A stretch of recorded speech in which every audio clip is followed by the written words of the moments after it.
welcome the Honourable Erin O'Toole. Nice to see you joining us from Ottawa, Mr. O'Toole. Thank you very much, Ms. Anderson. It's great to be with you virtually from Ottawa. I'm the new leader who cannot tour, unfortunately, because of the pandemic. But I am pleased to be joined by several of my British Columbia colleagues. I know they're out there, including our new Shadow Minister of Finance, the Honourable Ed Fast. I wish I could be with you in person because British Columbia has always been very important to me. As a kid, I traveled by train from Union Station in Toronto to the incredible Expo 86. As a young military officer, I trained at bases in both Chilliwack and in Comox. And in 2010, I joined my wife in Vancouver for a month while she worked on the Olympics at the International Broadcast Centre, and I was the lucky husband with tickets, including getting to see Alexandre Bilodeau win the first gold medal on Canadian soil at Cyprus. You hosted the most incredible games and made Canada proud. Perhaps there's an opportunity to host those games again. We shall see. La COVID nous force à rester sur Zoom, mais je suis heureux de pouvoir m'adresser à vous chez vous. Si vous avez des questions en français, n'hésitez pas à me les poser après. Vancouver is the third largest city in our country, and it's important to talk about the importance of Vancouver, the Lower Mainland, and British Columbia as we talk about our region and our country. COVID means we have to stick to Zoom calls for now, but I'm looking forward to hearing from you on how we can tackle some of the crucial issues facing British Columbia and facing Canada. Canada is in the middle of the biggest economic crisis we have faced in modern times. As Conservatives, we're focused on one thing: getting Canadians back to work in every sector and in every region of the country. But we can't do this without vaccines. We have been advocating for a plan for transparency on vaccines since last fall. And in recent weeks, we held an emergency debate in Parliament on the lack of vaccines and the Liberal government's failure to effectively roll out doses so that we can turn the corner in this crisis. Each day, the milestones for vaccines appear to move further and further away. Today, I think we're in 38th or 39th place. Even Mr. Trudeau's biggest announcement last week of domestic vaccine manufacturing, which we should have doubled down on at the start of this pandemic, won't actually supply any vaccines to Canadians until 2022. And if we do find ourselves on the receiving end of millions of vaccines at the end of March, as Mr. Trudeau seems to promise, what are the plans to distribute them quickly at such huge volumes and get them into arms after weeks of these logistics lines being essentially empty? As underwhelmed as we are now, we could be overwhelmed in a few weeks. Where is the plan? With this government, sadly, we always seem to be a few steps behind everyone else. As leader of the opposition, I have a job to do holding the Liberal government to account. But let me be absolutely clear. Above all things, as a proud Canadian, I want the government to succeed on vaccines. Canadians want them to succeed. Our nation needs to round the corner in this health and economic crisis. Only with the deployment of millions of vaccines will this country start its economic journey out of this health crisis so that we can focus on the immense challenges and opportunities ahead of us as Canadians. Because COVID isn't our only worry. Canada is in the midst of a severe economic crisis, both before the pandemic started and certainly throughout. And this crisis is creating damaging side effects for all Canadians. One that you in British Columbia know too well is the scourge of the opioid crisis, which has gotten worse throughout this pandemic. When jobs leave, despair and addiction can sometimes fill the void. Too many families have been torn apart and too many lives destroyed by the opioid epidemic. Last year in British Columbia, there were 60% more deaths from opioids than deaths from COVID-19. That alone should be a national emergency. We need to make treatment and harm reduction more available and bring the full weight of the law down on those who are profiting. We also know of foreign actors who are actually using opioids to destabilize our country. We must investigate these import sources and cut off these routes with an iron fist. Another major issue is housing affordability. Many people in the Lower Mainland fear they will never afford a home. The federal government has a role to play in making it easier to build rental housing and to have more effective, more fair regulation at a federal level to make sure housing remains accessible to all of our citizens, and particularly young millennials starting out after college or university. Unfortunately, the Liberals' new rapid housing initiative is really only a stopgap measure. It's time we work together, build partnerships, cut red tape, and invest in a real plan for affordable housing and housing cooperatives. The government can't lose focus on these issues. The future of Vancouver as a thriving and open city depends on it. Part of the solution is ensuring that everyone in the greater Vancouver region has access to good paying jobs. Jobs that afford them the dignity of work, the joy and the purpose of providing for your family, and the opportunity to save and have a plan for home ownership. That's why Canada needs a serious government that is relentlessly focused on jobs and our economic recovery. That is what the next election will be about, whenever it comes. Who can secure a strong economic future and make sure no one is left behind following COVID-19? In fact, it will be a question of which path do Canadians want to take after this crisis. The path being offered by Mr. Trudeau, a reimagined economy that will actually leave millions behind, or the steady and certain path to securing our future. This path, which we're advocating, may be steady, it may be less glamorous, but after a year of this turmoil, I believe Canadians will welcome steady and certain over buzzwords and bafflegab from the Trudeau government.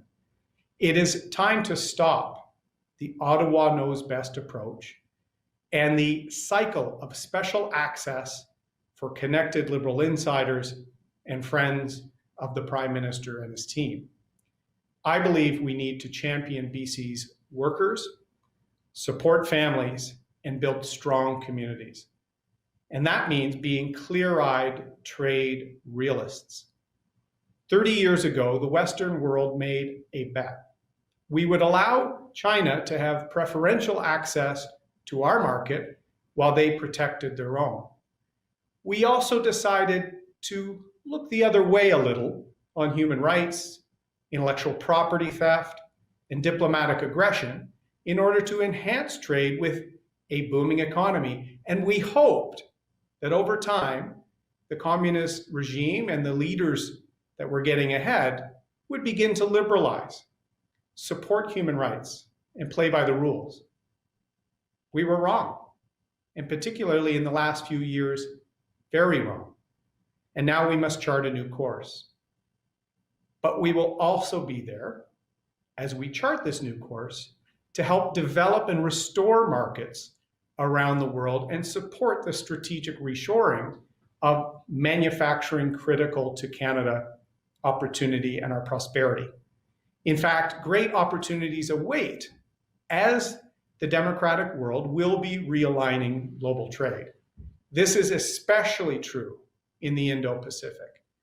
And after all, Vancouver, and your sponsor today, is our gateway to the Indo-Pacific region.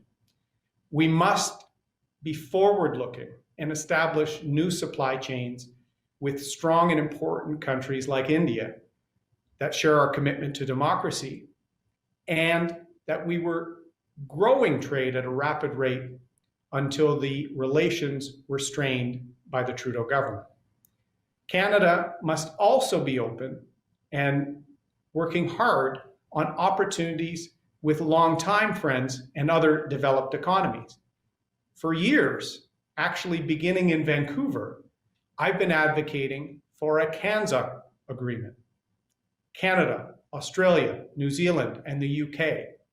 More trade, more mobility, more partnerships with these great friends would provide a stepping stone for further integration and economic collaboration with some of our closest allies. Imagine the possibilities of exporting your products to these countries tariff-free and linking up to their supply chains. Imagine the opportunities for young people to study and work abroad and vice versa as a sign of strength and open multilateralism.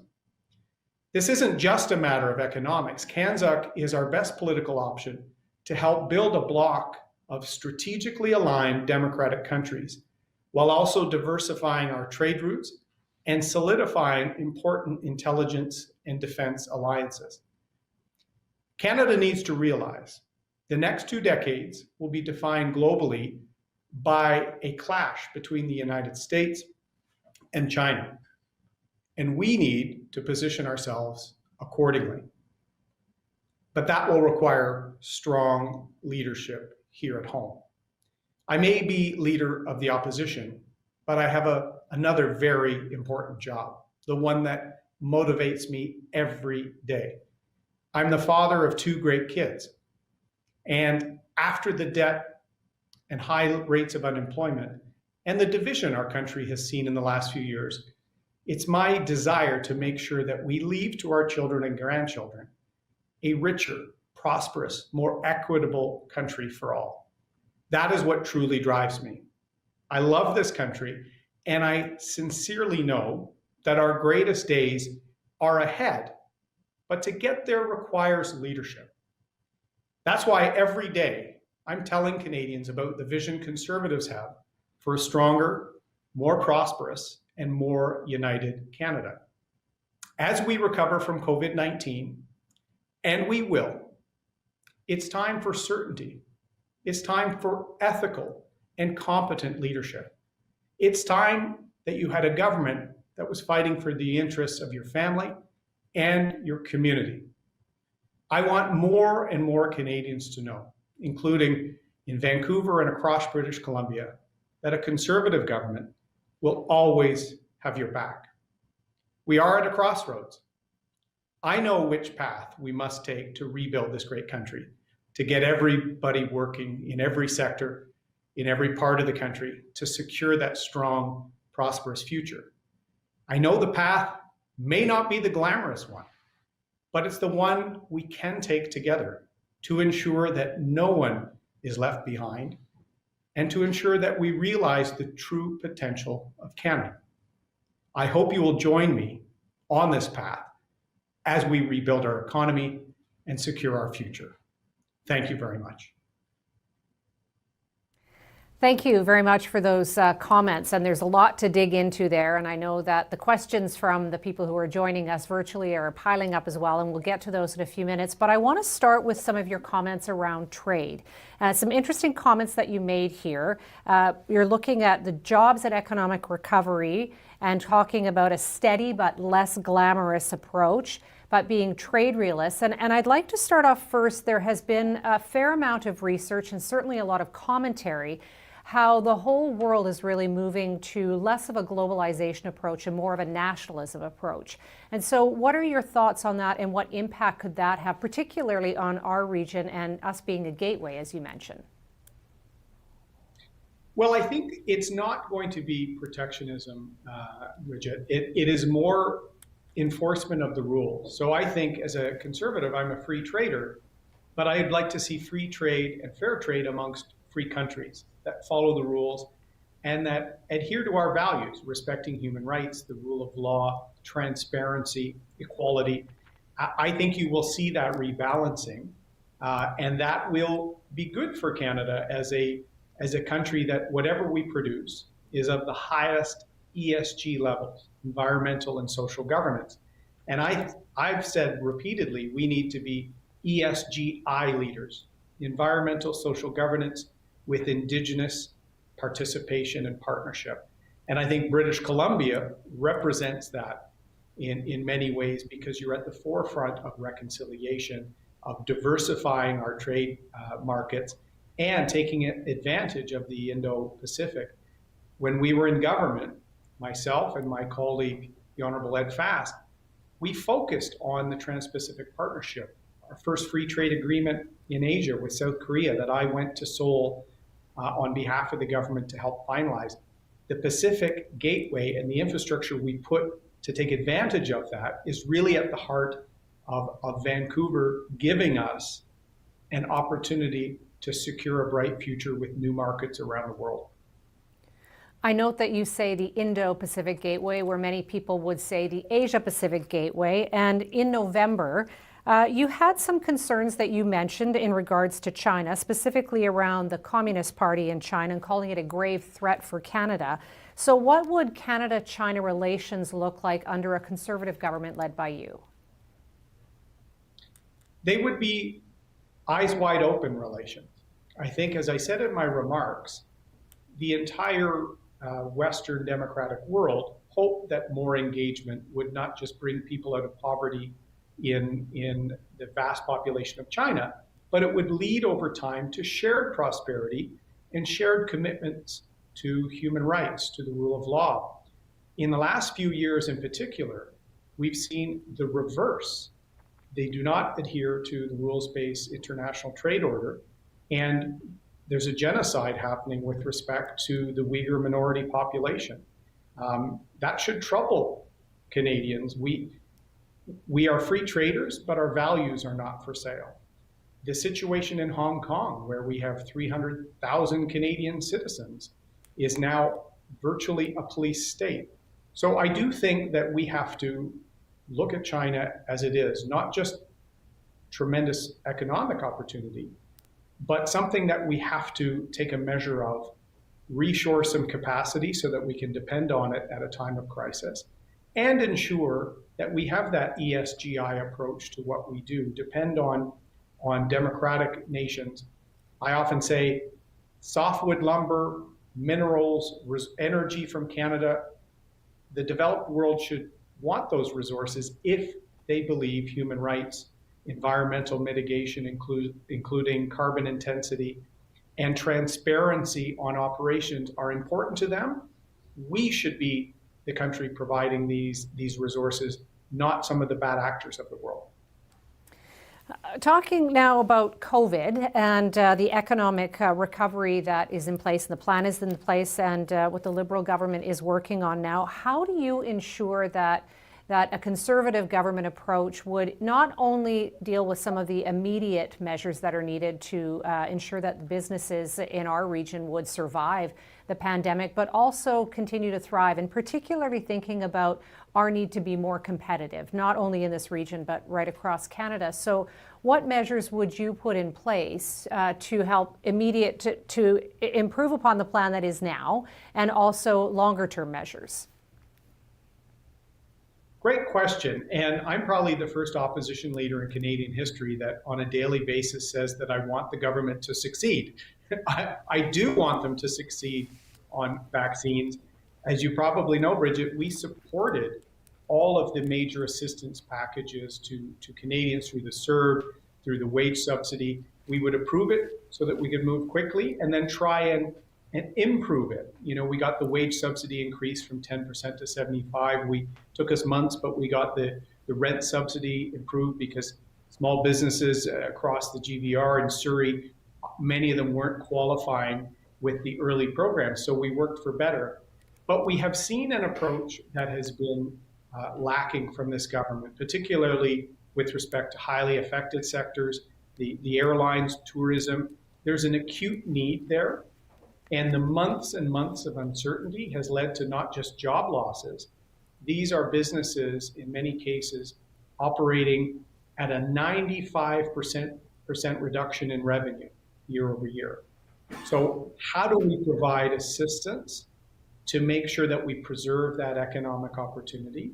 We also need an all hands on deck, save small business approach, because as CFIB and others have reported, about 40% of small businesses are fearing their insolvency over the next year. And 2/3 of Canadians work for a small or medium-sized enterprise. So we need to secure those jobs, that economic activity. That will be our relentless focus. We're already saying we have to plan for that economic recovery now. We can't wait until the pandemic is over. We have to be ahead of the economic recovery. Conservatives will be relentlessly focused on that. Sadly, Mr. Trudeau, whether it was on the border, rapid tests, vaccines, they're always 2 or 3 steps behind, and I don't think that's leadership. And you mentioned surveys, and even in fact, a survey with our own members in January showed that 2/3 of the respondents are still seeing sales volumes decrease and feeling very uncertain about the months ahead. Yet you also mention a fair amount of concern about the high levels of debt. So what is required in the short and long term then to manage those levels of debt when you're thinking about economic recovery and the need for support in particular sectors and industries? This is why it's so important to focus on job creation and economic activity, growing economy. And you'll hear me say several times, in every part of the country, in every sector, I like to say we need every cylinder in our economic engine firing to crawl out of a major hole we're in. You know, the Trudeau government ran up about $100 billion in debt in good economic times before COVID. Add another 400 to that, that's $500 billion in the last 5 years. And that will limit over time our ability to have great health care, to bolster our long-term care, to secure old age security. So what we have to do is get to as much full employment as we're winding down assistance programs as possible, and then have a balanced and equitable approach to the finances of the nation. In the short term, there will be some more assistance needed to critically affected industries. That save small business approach we will have, but we need a plan to reduce on a way that's fair. I've said in many discussions, probably a decade-long approach to getting the financial house in order while we are trying to really push an economy. So in the last 5 years, Mr. Trudeau and his team tends to pick what type of businesses and jobs they like. We've had 5 years with no softwood lumber agreement. He told Ontario manufacturing that we needed to move past manufacturing. And of course, they've waged war on the energy sector. We need IP, we need startups scaling up in Canada, but we also need to show that areas that are doing well and are helping provincial economies, they need to recover as well. All hands on deck to secure that future. And I think we all recognize that at some point we are going to have to pay for some of the support that has been handed out because there have been such high levels of debt accumulating, as you're speaking about. When we think about a lot of our members, they're small and medium enterprises, and so they have less of an ability to be able to pay more than they're already paying. You mentioned reducing red tape. You were talking about housing, which we'll speak about in a moment. But what is the Conservatives' approach on taxation around small and medium enterprises, and also reducing the red tape and making it easier for businesses to operate? Important question. I like to remind people, Conservatives got Canada out of the last recession faster than any other G7 country. We will do it again. Another critical thing that was done in 2009 in the period to 15, taxes were kept low, and in some specific areas, including with small business, they were reduced, particularly if it could be tied to hiring or employment, the depreciation acceleration, a new hire tax credit. It's this type of innovative thinking that we need to do to preserve those businesses and to generate employment. We also will hold the line on the Liberals sniffing around at raising taxes across the board. They've already said they'll tax stock options, which will hurt, of course, the Hootsuites and the great the IP bubble you have in Vancouver. The innovators I've spoken to just a few weeks ago, they're talking about changing marginal tax rates, changing the tax rate for capital gains. All of these things will lead to less investment, less job creation, and the flight of capital. We already saw $160 billion of capital leave Canada before COVID-19. We have to be a country where you can get projects done.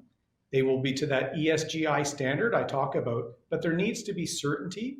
And small businesses, we need a flatter, simpler tax approach for them, because a small business doesn't have a CFO and an army of in-house counsel like I served as for a while. It's often a family-based business. So we're going to look to simplify things for small business as well. And tied into that so closely is around the talent attraction and retention piece to ensure that we are a competitive region. And you did speak about housing, which continues to be a very hot topic here in Greater Vancouver. And you spoke about the role that government plays here and that you see. So under a Conservative government, what do you mean by effective regulation and cutting red tape? And how would that help solve some of the issues around the housing sector here in Vancouver? Thank you. And I want to note, I'm not sure if he's on this, but I've appointed our first shadow minister for housing, or our housing critic, Brad Viss, who is from Mission and knows the sort of lower mainland challenges that we've seen over the last decade. We're reaching out to say, where can Ottawa, both from how CMHC operates in terms of mortgage stress, how can we look at mortgage terms and other things that really haven't been looked at for many years, but demographics have changed, affordability aspects have changed. How can we make sure the federal regulation of this changes? How can we make sure RSP room, if first-time homebuyers don't have RSPs, but their parents do, how can there be many things that will help more people access it? And as I said, on the collaboration with the province too, some of the foreign buying and holding in Vancouver especially, the provincial governments have been tackling that. I think we also have to work with that on a federal basis, because it is unfair to folks on the lower mainland who can't access, because Vancouver is being a safe place to rest foreign funds. So I think that's another area where we can collaborate as well. Going to open it up to questions from Slido in a minute, but I would be remiss if I didn't ask you around federal election. Looks like it could be happening in the next few months. And when you think about going to the electorate, there have been some comparisons made between the Conservative Party and the Republican Party in the United States. What would you say to that? And also, what would you say about election timing? Well, first I'll say the Conservative Party is a modern, open, inclusive party. In fact, we got the most votes in the last election. We need to do better in your region and in my region, but we're a trailblazing party, and I'm reaching out from the first moments I was elected to have more women, more new Canadians, Indigenous Canadians. I want the Conservative Party of 2021 to reflect the Canada of 2021, and you can see that in everything I've done. So there's no relationship to some of the discord and troubling things we've seen in the United States. When it comes to the timing of the election, that is in really Mr. Trudeau's hands. It is troubling to see when there's lockdowns where I'm in Ontario and curfews not far from me in Quebec, that the Liberal government could possibly think that this is an appropriate time for an election. In fact, Newfoundland and Labrador just today has paused part of its election, because you don't hold elections in pandemics. In BC, you had a little bit of a window between waves. We're in the second wave here in Ontario and Quebec especially, the whole country. So we don't think it's appropriate. We are preparing. The Prime Minister will need a Governor General to go to, and he messed that one up too, Bridget. So I don't think there will be one, but we will be ready, because Canadians deserve an ethical government that's ahead of a crisis, not one that's always playing catch up. I have many more questions, but I do want to include the audience, and we have lots of people who are joining us virtually. So we will go to the top question there, and it really is stemming off the conversation we were just having right now. So how is your party remaining relevant for millennials, and what is being done to show leadership on climate and diversity? Well, I'm proud to say, Brad Viss, who I mentioned earlier, we've got the largest millennial caucus of any party in Ottawa, and they're doing a a great job advocating and helping us reach out and grow that diversity piece. I've said for millennial voters, even going beyond that to my daughter who's 14, think of the debt that's being piled on their shoulders and the lack of opportunity for jobs out of school, the lack of affordability in parts of the country like yours. So I'm going to be reaching out to more and more millennial voters to say, look, we're here to make sure you have the same opportunity your parents did to have success in Canada. Take a look at the new Conservative leader. I'm pro-choice. I've got a stronger voting record on LGBTQ issues than Mr. Trudeau does, and I will get things done. I'm like you. I wasn't born to become Prime Minister. I've worked very hard to try and get there. I'm also very proud of the climate change and environment plan that we're developing. Our shadow minister for the environment is Dan Albus from the Okanagan, and we're going to make sure that we can balance off reducing emissions, having a net approach to a Made in Canada net approach, and champion that ESGI element I said earlier, partnering and pushing organizations, particularly large emitters, to get their emissions down, and wherever possible, partner with Indigenous Canadians. So I think millennials will see maybe this isn't your father's Conservative Party. Okay, looking at the next question there coming up on Slido, and I know that you did address this a little bit, but it's at the top there, so there's lots of interest in this one. But given the current government's massive spending pre and post COVID, how do you advise we can get the economy back on track? And so maybe because you've given some broader comments, what specifics are you offering? And can you offer any specifics around job creation, infrastructure projects, and particularly for our region here in Greater Vancouver? Well, we mentioned the Pacific Gateway. That's something that we invested heavily in when the Conservatives were in. And as I said, we were opening up those new trade routes, and Vancouver and Prince George and the whole coast can be really part of that. So anywhere where we can have infrastructure investments that have a multiplier effect on economic development and job creation, that will be our approach. And I can't stress it enough. Coming out of this recession, we have spent more than any other country on a per capita basis and have some of the worst employment numbers, and certain sectors will be slow for some time. So we have to focus relentlessly on this job creation piece, and it can't exclude resource economy. Softwood lumber, I spoke to the US envoy to Canada yesterday on this issue as part of a wider discussion of Buy American. The aluminum in Kitimat, British Columbia, some of the greenest in the world. The Trudeau government dropped the ball when tariffs were applied there. There's a smarter way we can work with the US on trade and security, because we're the only country in the world that is both a free trade and a domestic homeland security partner with them. Do you see opportunities then, particularly around the Cascadia corridor, when you're talking about increasing some agreements or some opportunities with the United States? I do, and I do think there needs to be more harmonization with respect to regulation and economic issues on both sides of the border, including emission reduction and other things. I had a call with Prime Minister Trudeau in November on my request to promote a plan to get in front of the Biden administration to repair a broken relationship, to focus on energy and environmental cooperation between the two countries, to get in front of the Buy American piece. In fact, Canadian commodities have been integrated with the US economy since World War II, and certainly since the Auto Pact in my province of the 1960s. We have to return to that.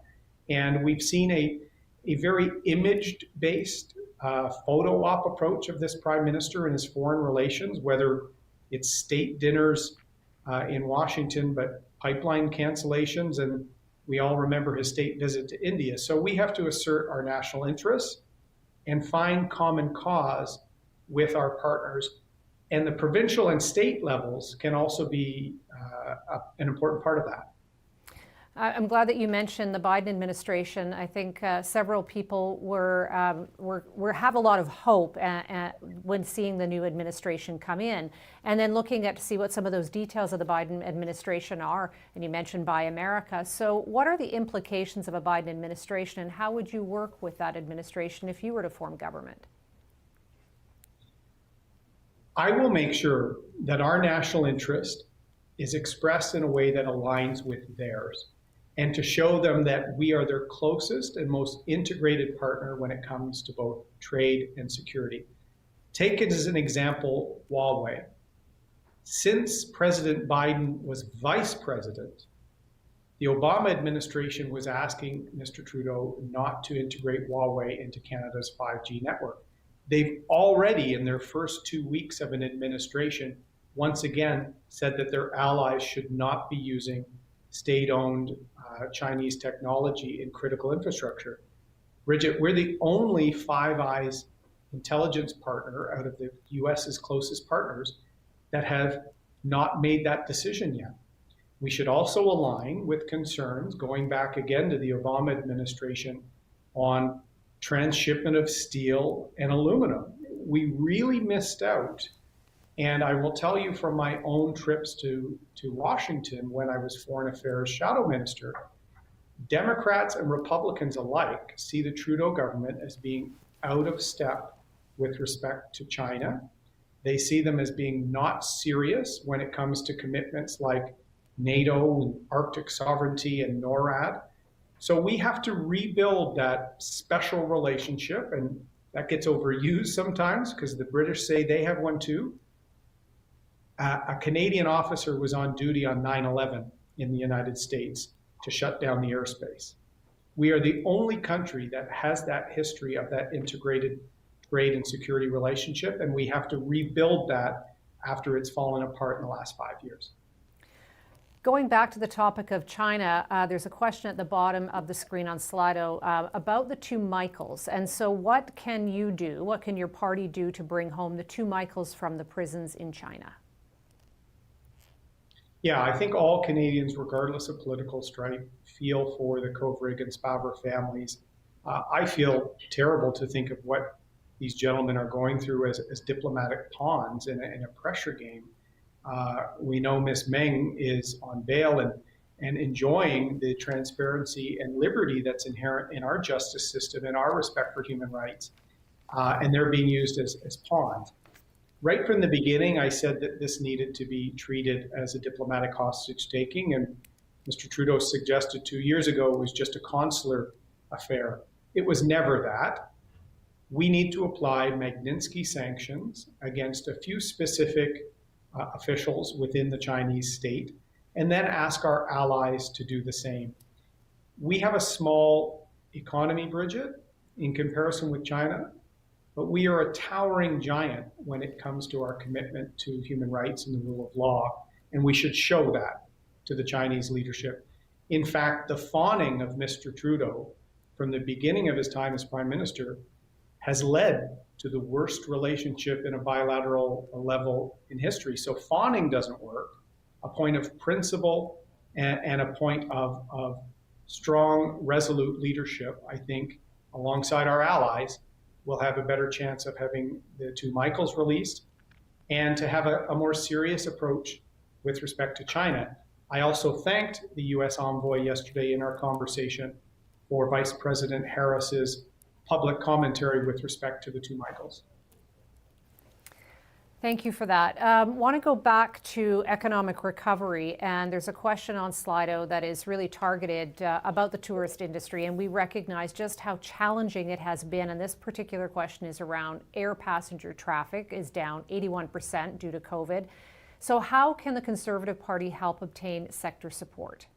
That question comes in from Dave Frank from the BC Aviation Council. Thank you, Dave.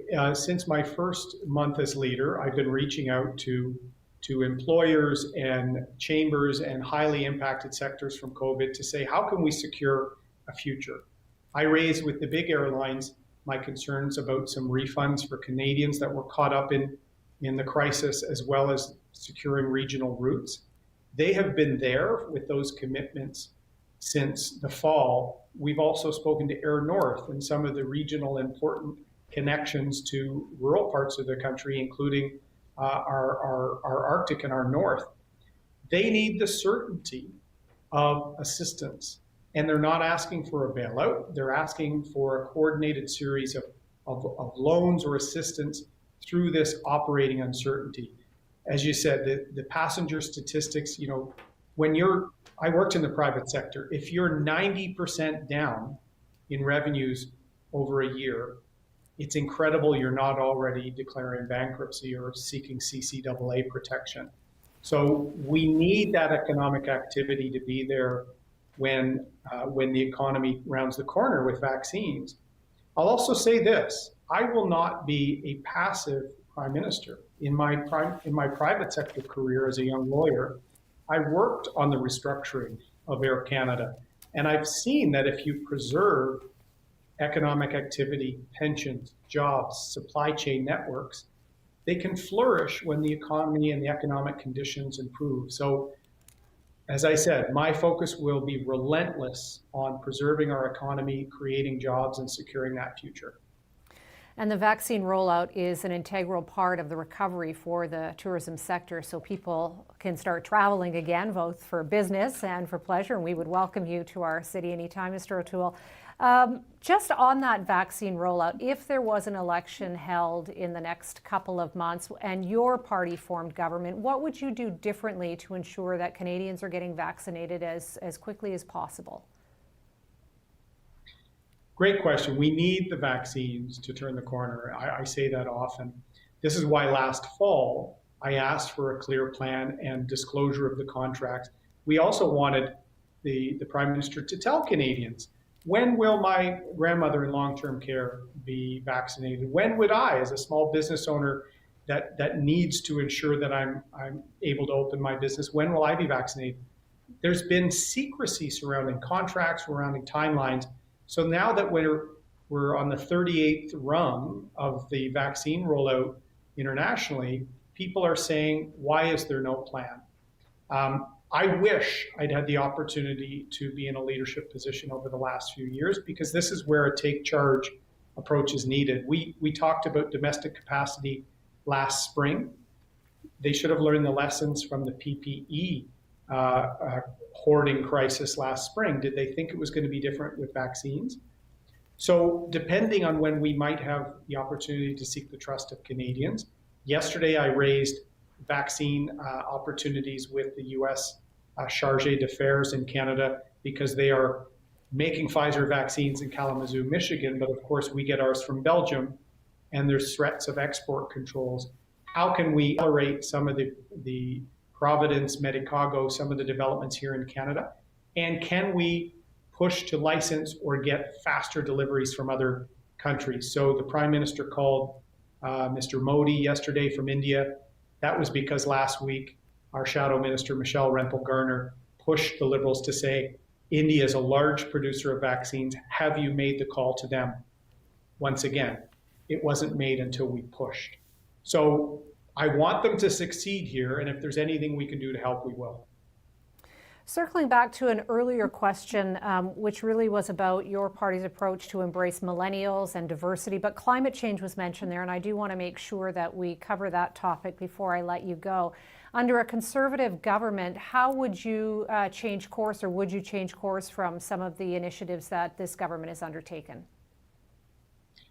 We want to meet our commitments on reducing emissions. I've been clear from my first day. I worked on environmental issues as a lawyer. As a parent, it's important to me. I love the net zero approach because it allows the great work being done by the BC Forestry Council.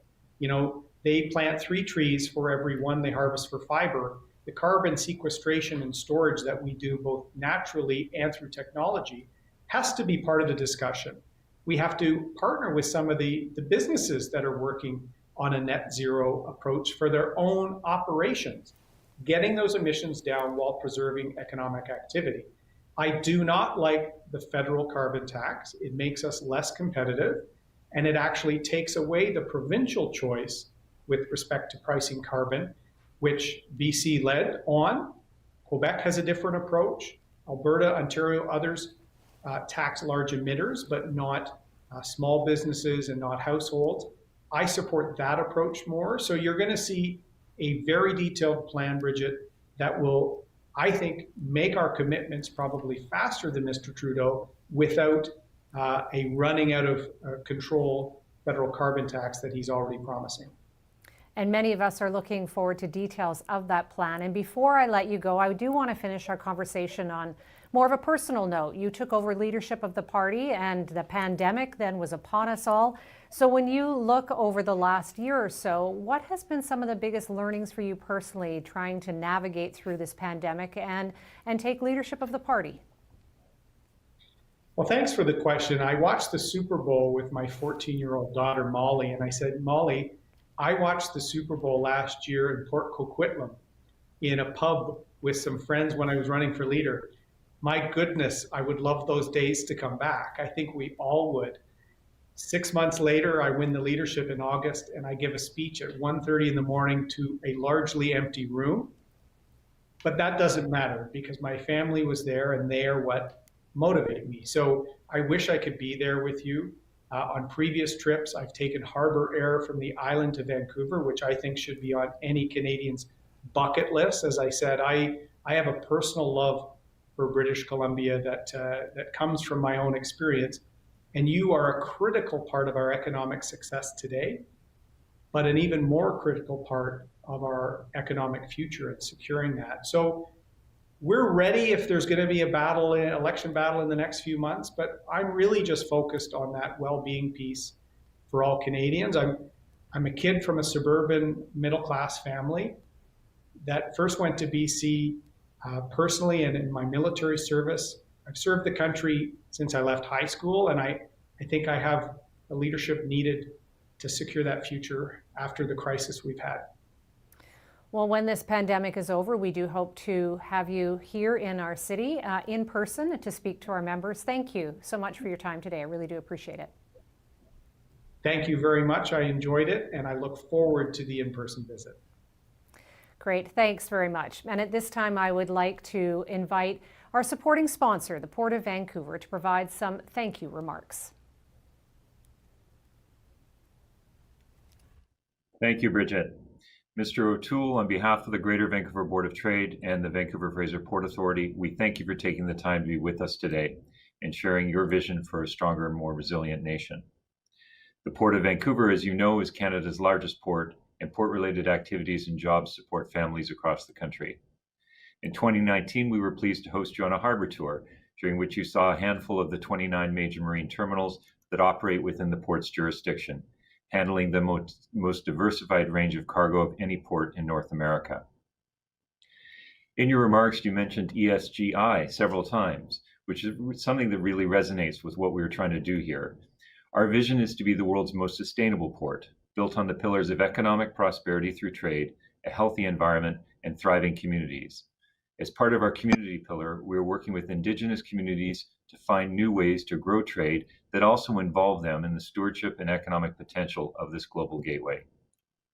Businesses and families across Canada depend on trade through the port, whether that's the farmers in the prairies, mining operations across Western Canada, retailers in Toronto, or forest product companies right here in BC.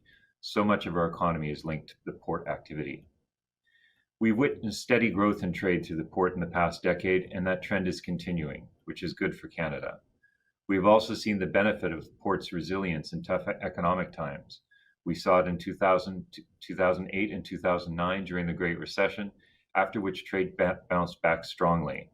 And we're seeing it again now throughout the COVID pandemic, where our volumes last year remained strong and we even saw growth in several sectors. The port's continuing strong performance is enabling the Port Authority to move forward despite the pandemic with major infrastructure projects.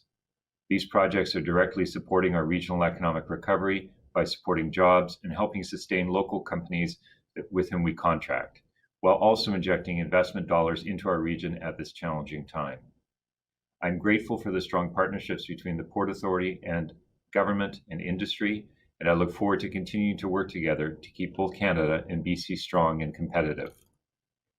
And when conditions permit, Mr. O'Toole, we'd love to have you back for another harbor tour. Thank you. See you in person again soon as well. So in closing, a special thank you again to all of our sponsors for making today's event possible. Following last year's successful sustainability series, we recently announced our 2021 series. This year, we will focus on technology on March 4th, building a resilient blue economy on April 14th, and wrapping up the series on May 13th, a discussion on ESG and building a foundation for recovery, growth, and resilience. To learn more about the series and to register, go to boardoftrade.com/events. Thank you to all of you for being part of today's virtual event. We look forward to connecting again soon.